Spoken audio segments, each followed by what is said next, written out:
Hello, everybody. Welcome to the Too Good to Be True podcast. I am your host, Pascal Mayala. We had a game seven that played Sunday a night, actually the Sunday afternoon against OKC and the Nuggets. And I can tell you right now that that game seven. Let me just say this: you didn't need to watch the second half quarter because the OKC blew out the Nuggets in Game Seven, and I wonder what's going to happen in the offseason for the Nuggets. Plus, we will give you the preview between OKC and Timberwolves and Knicks and Pacers. So let's get right to it. But before we talked about it, about the game, make sure to go to my YouTube channel, Too Good to Be True podcast with Pascal Mayala. Subscribe, like, notify, leave your comment on my video, and leave the comment on the community that I always post for information, sport information, culture information, sneaker information, and don't forget to listen to this podcast on Spotify, Amazon Music, and Apple Podcast. So let's get right to it right now. So Game Seven has been played between OKC and the Nuggets, and congratulations to OKC. They are going to the Western Conference Finals for the first time in 2016, and that game. Let me tell you what I saw in this game because I saw this game live on the French channel. I don't have the NBA League Pass, but I could tell you right now that the second half of this game it was pretty much like a blowout. It was a blowout, uh, and even in the point that the coach had to pull out the starter and let it play the reserve in the fourth quarter because they knew it was pretty much over. So let's get started with the stat right now. Let's start with the Nuggets. Nikola Jokic had 20 points, 9 rebounds, 7 assists, shot for 5 and 9 in the field goal, 1 and 2 in the 3 point. Jamal Murray, I will talk to him about later. 13 points, one rebound, 2 assists, 3 steals, 1 block, shot for 6 and 16 in the field goal, 1 and 8 in the 3 point. Um, Christian Brown, 19 points, 4 rebounds, 3 assists, 1 steal, shot for 7 and 4 in the field goal, 2 and 9 in the 3 point. Aaron Gordon, who had a both hamstring hurt, he gave it all his best. He had 8 points, 11 rebounds, shot for 2 and 4 in the field goal, 1 and 3 in the 3 point. The bench was pretty much non-existent, so I don't need to talk about it. OKC SGA showed up in a big moment of his career in Game Seven. I believe that was his second Game Seven in his career. So he had 35 points, 3 rebounds, 4 assists, 3 steals, 1 block, shot for 12 of the 19 in the field goal, 3 and 4 in the 3 point. His Jalen Williams, yes, Jalen Williams that I criticized in my previous podcast. He got 24 points, 5 rebounds, 7 assists, 1 steal, shot for 10 and 17 on field goal, 2 and 5 at the 3 point. Chet Holmgren, he got 13 points, 11 rebounds, 1 assist, 1 steal, 1 block, shot for 4 and 9 on field goal, 0 and 3 in the 3 point. Alex Caruso from the bench, he had 11 points, 11 point, 3 assists, 3 steals, shot for 5 and 7 in the field goal, 1 and 3 in the 3 point.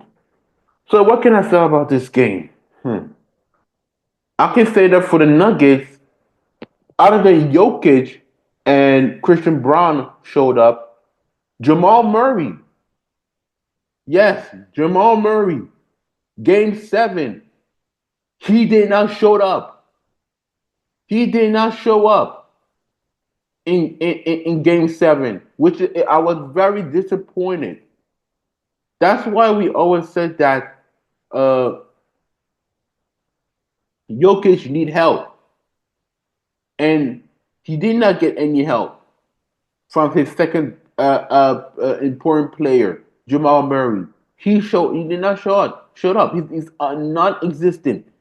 And I don't know in the second half how many points he scored, but I can tell you right now that Jamal Murray was a non-factor, on this game.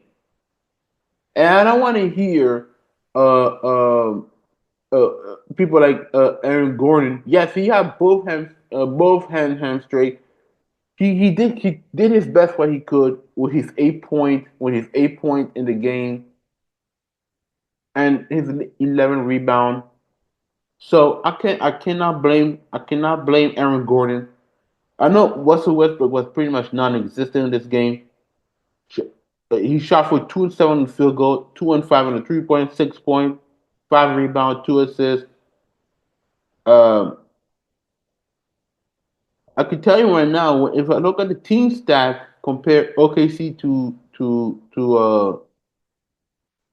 the Nuggets, I think in turnovers, OKC had more turnover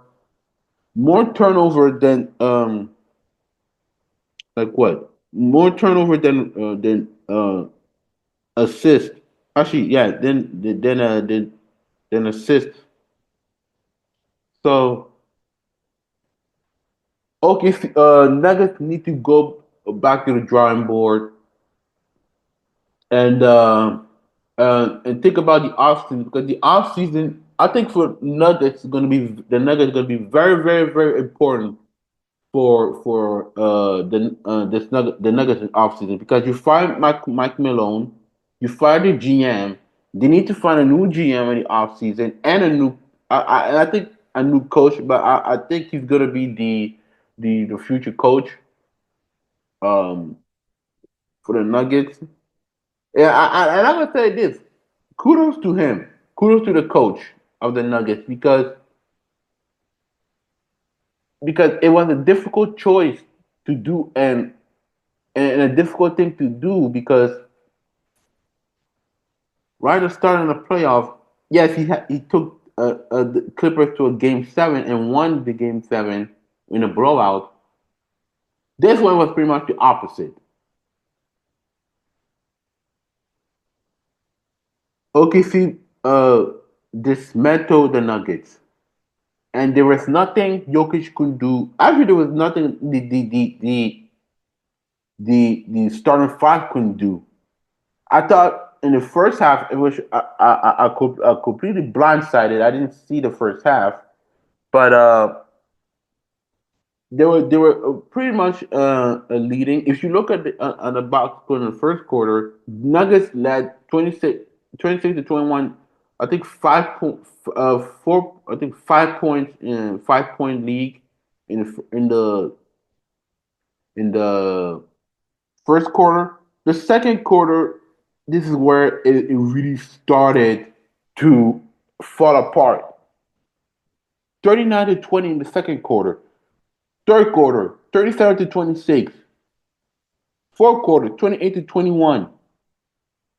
So you can see how it was starting dipping for the Nuggets. If you look at the team stat, look at the field goal. 33 for 84 in the field goal compared to the Nuggets, the OKC, 47 to 96. 49% to 39%. You see? In the 3 point, both team in the 3 point pretty much suffered. 30% for the OKC, 22% for the Nuggets, 10 out of 45 to 12-39. So that tells me that the Nuggets need helps from the bench. Not only that, In the rebounding, the Nuggets out rebounded the OKC by three, which I don't understand why. And also in the steal, steal OKC 16, 16 steals compared to the Nuggets 9 steal or 6 steal. My bad. My apologize, people. 22 turnover is inexcusable. I'll tell you right now, it's inexcusable for the Nuggets what they did in Game 7.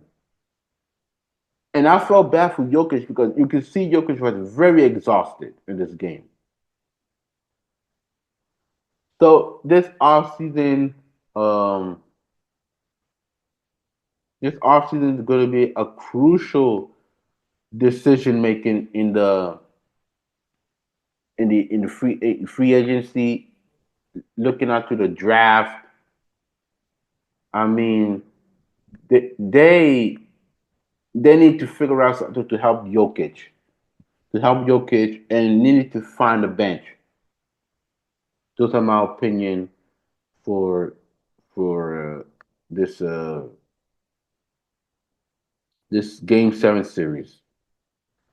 Uh, I know Monday they're not gonna play. There's no basketball game, but I will give preview of the uh game uh game 1 of the Western Conference Finals for Tuesday and Wednesday. Indiana Pacers versus the Knicks for game 1 in the Eastern Conference Finals. So my preview for this game: what do I expect for uh the Timberwolves and OKC? My expectation for the Timberwolves is that let play like they did against sorry for against the Golden State Warriors. Play your style of game. Let Rudy Gobert in the paint, which is going to be a factor. I'll be honest with you. Rudy Gobert, they're not Rudy Gobert in the center playing. I don't think he's a low post guy, but I think he's a pick and roll guy. Can get his rebound and put him in a hole. And if and I don't think OKC, in my opinion, they're going to play small, which they can do, which they can. But in my opinion, they're going to play big. That will pretty much benefit Rudy Gobert. And if the Timberwolves want to play small, they could put not Julius Randle in the power forward, Nas Reed in the center. That could play really small. Anthony Edwards will do Anthony Edwards thing. He's gonna do what he's got to do, and I think that this game gonna show what how what I can't speak. What what this game 1 will mean for both teams. Now I want to talk about OKC right now. What did my expectation for OKC? My expectation for OKC is that don't always let SGA cook. When I say cook, I mean about OKC. SGA need help. I don't want to see just the SGA shoot 35 or like 35 point all the time. The bench and the starting lineup need to help SGA. Jalen Williams, I'll call you out. I was so happy what you did in Game 7, but that's not enough. Now you guys in the Western Conference Finals, and I need you to show up. Same thing with New Dort. Chet Holmgren will get his 10. the fifth, 13th, 16th point, that I don't have an issue with it. Alex Caruso is going to show up from the bench because he was the X factor in Game 7 against the Nuggets. So I think that the roster should step up. It's not just SGA, but all the roster has to step up. Next preview game, the Pacers versus the Knicks. What do I expect for the Knicks? Well, first of all, congratulations, the Knicks going to the Eastern Conference Final for the first time in 25 years, which I'm happy for them, for their franchise. That being said, what do I expect for them? I expect that Jalen Brunson will do his Jalen Brunson thing. Cat, he need to show up what he did in Game 6 against the Celtics, because sometimes, and this is where I criticize um, Carl Anthony Town. He's inconsistent sometimes. He's inconsistent. So I don't know how the matchup's going to be with Miles Turner. Do I think he's going to go to the low post? About 10%. Do I think he's going to shoot more three? Yes, because you said, Kat, that you're the best big man, 3-point big man of all time at shooting three. Your word, not mine. So he needs to step up. The Josh Hart will do his Josh Hart thing. He's going to contribute. OG Anunoby, same thing.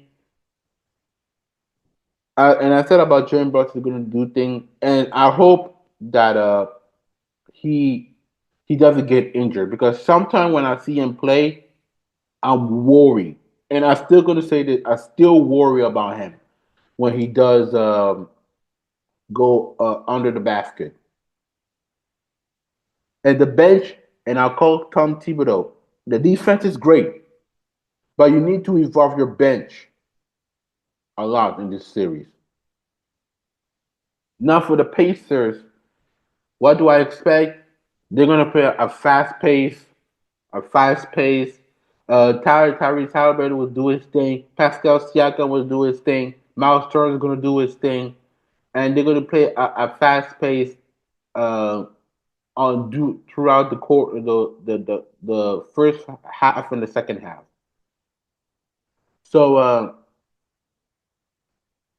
so Rick, so that's one of my expectations for them, for the Pacers. That's it from the expectation. But I would say this: I'm not gonna be surprised if both of all those 14, the Eastern Conference Final and the Western Conference Final, go to a Game 7. I'm not gonna be surprised about that, because, and I said this, and I said this in during the playoffs in my previous podcast, that this playoff is gonna be very, very important for the new generation to step up. So that's going to be very important. Whoever get out in the West, especially in the Western Conference Finals, win the championship. Because I don't think the East is going to win the chip. So those are my opinion of the series, of the Eastern Conference Final and the Western Conference Final. I would say this. Thank you very much for listening to this podcast. I know it's pretty short, because now we in the Western, in the conference final between the West and the East.